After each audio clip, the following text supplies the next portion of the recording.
Thank you very much, Candice. Can you hear me? I'd also like to thank James and Kyle, who carried all these books out to Point Grey and delivered them through the letterbox or in person. And I would also like to thank the Society for giving me the chance to read all these books, all these good books. And as Candice was saying, it seems that the reputation is beginning to spread, and those books come from all over the country. So I also happen to have experience with Fred Cogswell. And what I liked about Fred was that he thought poetry was a game everyone could play. Just pick up a pen and you're on the team. He also loved poetry because, as he said, it could be about everything and anything in any shape or form. And he'd be proud of the range of verse books entered in his name. Some of these are memoir, some histories, some works of intense drama using dialogue and settings. Fred knew poetry was the uber form, to be penned by young and old alike, a combiner of great or growing voices and vision. I met Fred for the first time, it was 96, 97, or 1976, 77, when he was in Vancouver. And he came to the creative writing department, and I met him in some other salubrious surroundings. The department was pretty just fundamental and functional. And at that time, I'd been to Mexico with my wife, my son, and my daughter. And like most poets, I had a little book. Here's my little book.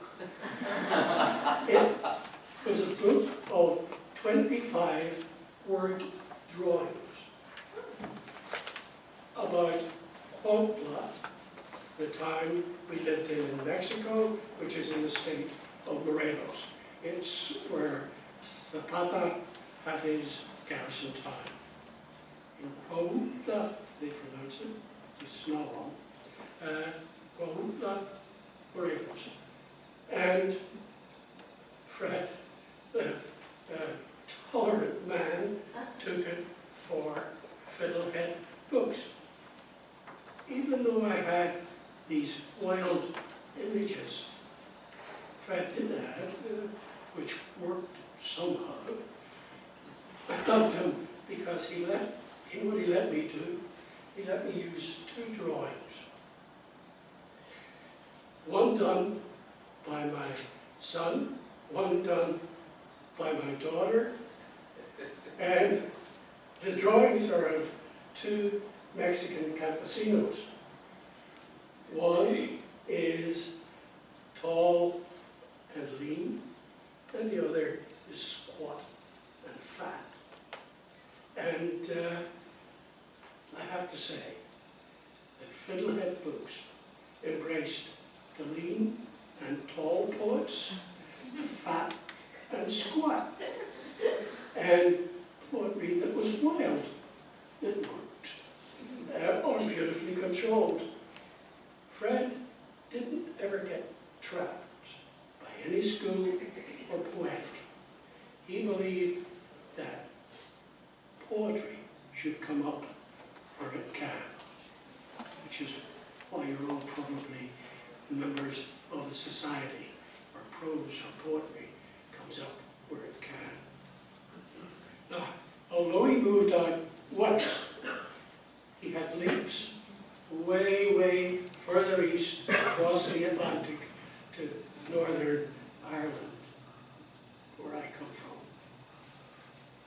And that gave him a tolerance and understanding of my weird idiom, my strange phrases. As another Canadian poet, Janice Rappaport, put it.